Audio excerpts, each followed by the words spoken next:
धाकड़ खबर, बेखौफज़ुबां, बेबाक अंदाज।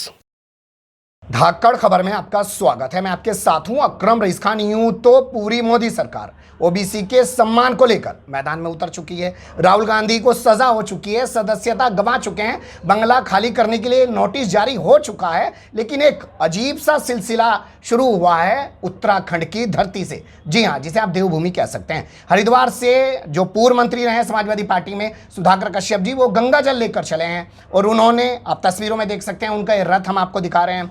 उन्होंने रथ शुरू किया है और रथ यात्रा उनकी पहुंचेगी दिल्ली के जंतर मंतर पर। इस पर लिखा हुआ है कि आरक्षण नहीं तो गंगा जल नहीं। अब सवाल यहाँ पे ये पैदा होता है कि भैया अगर आरक्षण नहीं मिलेगा तो क्या गंगा जल को नकार दोगे, और क्या गंगा जल नहीं तो वो किसके लिए नहीं? क्योंकि आप जानते हैं देश के प्रधानमंत्री नरेंद्र मोदी 2014 में जब लोकसभा का चुनाव लड़ने के लिए उत्तर प्रदेश आए तो उन्होंने कहा कि मुझे मां गंगा ने बुलाया है। तो क्या उसी वजह से मां गंगा के सपूत बनकर गंगा जल हाथों में लेकर आरक्षण की डिमांड की जा रही है? बहुत सारे सवाल हैं। सवाल ये भी पूछा जाएगा क्योंकि सुधाकर कश्यप जी का वो वीडियो खूब वायरल हुआ है। मुजफ्फरनगर में उन्होंने अपने सिर पे जूते रख लिए थे और उत्तर प्रदेश में आजकल जातीय आरक्षण का मुद्दा भी खूब उछल रहा है। बहुत सारे सवाल होंगे, सीधे बातचीत शुरू करते हैं।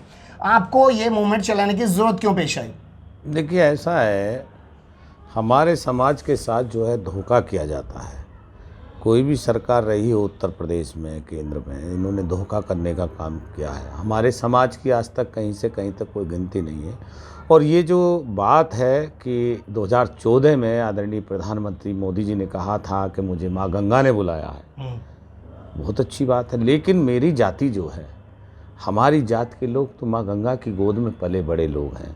क्योंकि नाव चलाने वाला मल्लाह मेरी जात से आता है, सिंगाड़ा बेल बोने वाला मेरी जात से आता है, कमल ककड़ी लगाने वाला मेरी जात से आता है, नाविक मल्लाह मेरी जात से आता है। तो हम लोग स्वाभाविक रूप से माँ गंगा की गोद में पलते हैं। और हमें भी माँ गंगा ने कहा कि तुम मुझे दिल्ली लेके चलो और मैं तुम्हारा आरक्षण दिला के लाऊंगी। अब रास्ते में चलते चलते यात्रा उत्तराखंड प्रदेश की देवभूमि से जब पहुंची, हरिद्वार से चलते रुड़की से सहारनपुर से शामली से मुजफ्फरनगर होते हुए दिल्ली के बॉर्डर पे आप लोग पहुंच चुके हैं। बागपत जनपद में आई तो वहाँ माँ यमुना की आवाज़ आती है कि मुझे भी लेके चलो साथ में। तो फिर हम माँ यमुना को भी बागपत से लेके आए हैं अपने साथ में कि माँ गंगा और यमुना दोनों हमारे साथ हैं। तो अब मैं समझता हूँ कि जो भारत के संविधान में बाबा साहब भीमराव अम्बेडकर ने जो हमारा आरक्षण निर्धारित किया है, हम कहार जाति के, उस पे आएंगे आपके आरक्षण वाले मुद्दे पे, क्योंकि आपने साथ में अब गंगा मैया के यमुना मैया को भी जोड़ दिया। क्या आपको लगता है ये आप सब इसलिए कर रहे हैं क्योंकि ये सरकार रात दिन धर्म की बात करती है, धर्म की राजनीति करती है, हिंदुत्व की राजनीति करती है, तो आप लोग भी उसी हथियार से उनसे बात करना चाहते हैं? नहीं, ये राजनीतिक हथियार मेरा नहीं है। किसी की मनसा कुछ भी हो, क्योंकि मैं खुद पूजा पाठी व्यक्ति हूँ।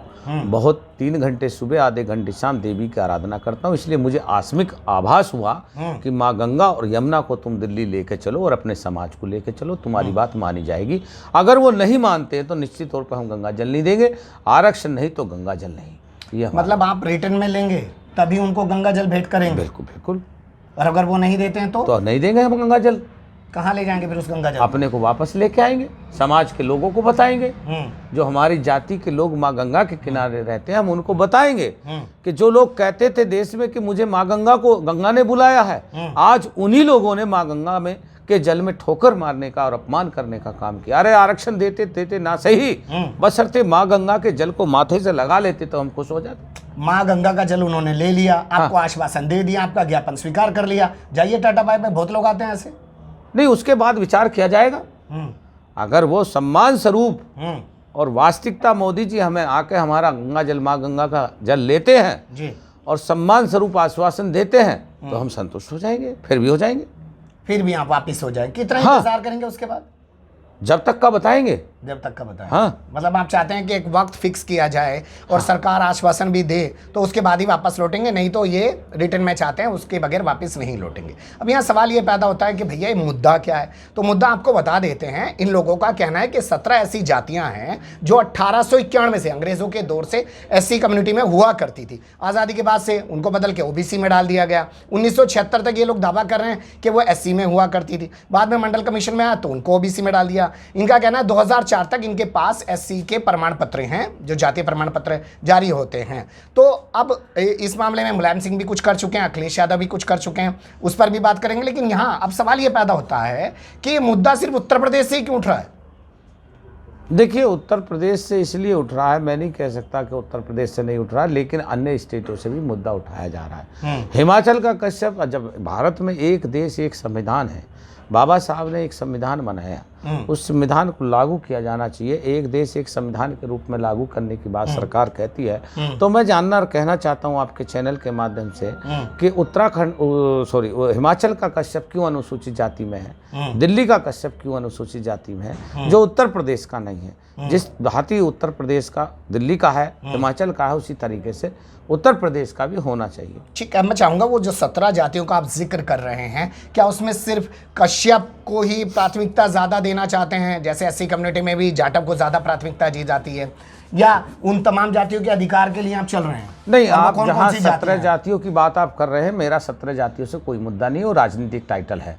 17 जाति एक टाइटल है राजनीतिक कहने के लिए कि ये दूसरा कश्यप जो है आप कह रहे हैं, वो कश्यप मेरी जाति नहीं है, कश्यप मेरा टाइटल है, सरनेम है। जैसे एक ब्राह्मण जाति है, उसके नाम पांडे जी, चौबे जी, दुबे जी, दीक्षित जी, कौशिक जी, शर्मा जी, तिवारी जी, पांडे जी, दुनिया भर के नाम सरनेम होते हैं। उसी प्रकार कश्यप मेरा मात्र एक टाइटल है। मेरी मूल जाति कहार धीमर है। ठीक है, मैं कहार जाति से आता हूँ, और कहार जाति ऑलरेडी, और मेरी दूसरी जाति तुराहा है, जो ऑलरेडी अनुसूचित में है। ठीक है, केवट है अनुसूचित में, मझवार है अनुसूचित में है।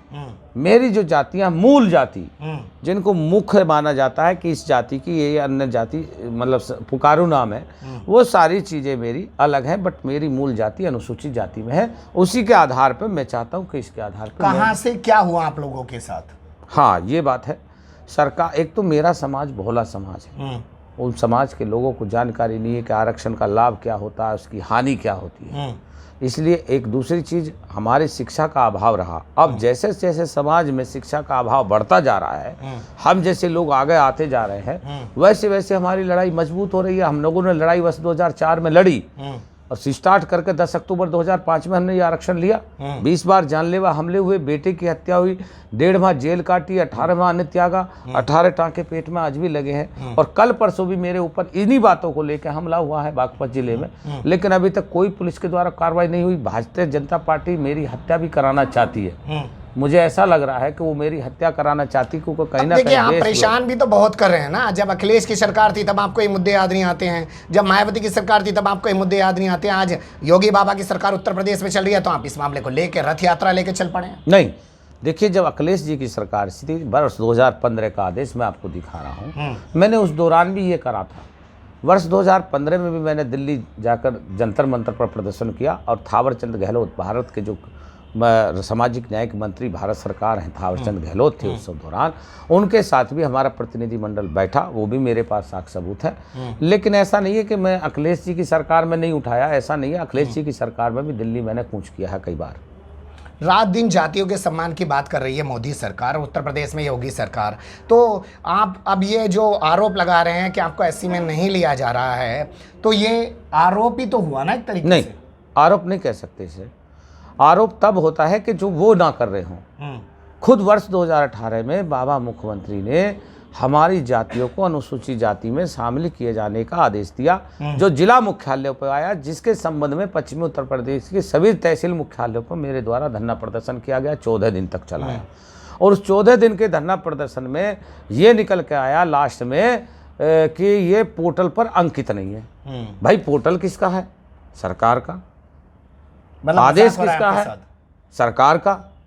जब आदेश सरकार दे रही है, पोर्टल सरकार बना रही है, तो प्रमाण पत्र क्यों नहीं मिल रहा? भाई ठीक है, हमें आप कागज पेंसिल से बना के दे दो, वो भी हमें नहीं दिया गया। तो हमारे साथ एक मजाक, एक खिलवाड़ हो रहा है। अब यहाँ एक बात बताइए, जिस दौर में सब कुछ प्राइवेटाइजेशन हो रहा है, आप ये झुंझुना जो है आरएसएस का कि हमें एससी में डाल दो, क्या मिल जाएगा? नौकरियां तो है नहीं, सब खत्म कर दिया, प्राइवेटाइजेशन हो गया। नहीं, देखिए, जहाँ ये कर रही है सरकार, मनमानी तानाशाही सरकार है, जो चाहे वो करती है, उससे मेरा मतलब नहीं है। फिलहाल मुद्दा मेरा ये है कि मुझे आरक्षण चाहिए, जो संवैधानिक आरक्षण मेरी जात का है वो मेरा लागू हो। मैं इन्हों से पार्लियामेंट में नया संशोधन या नया प्रस्ताव पास कराने नहीं जा रहा हूँ। मेरा मुद्दा है सिर्फ ये कि जो संविधान में मेरा आरक्षण है वो मेरी जात को लागू हो। रहा सवाल नौकरी का, नौकरी मिले न मिले वो बात का मुद्दा है, और जब आरक्षण मिल जाएगा तो नौकरी भी मिल जाएगी, मेरी जात के नौजवानों को नौकरी भी मिल आप जाएगी। कह रहे संविधान में है, सुप्रीम कोर्ट क्यों नहीं चले जाते? किसका है सुप्रीम कोर्ट, हाई कोर्ट? मुझे नहीं पता, आप बताइए किसका है। वो भी तो इन्हीं का है। अब ये अभी किनका है? भारत में भारत निर्वाचन आयोग है, बड़ी संस्था है। मेरे पास आदेश है। इतने लोगों ने ईवीएम पे सवाल उठाया, आज तक कहीं चर्चा हुई?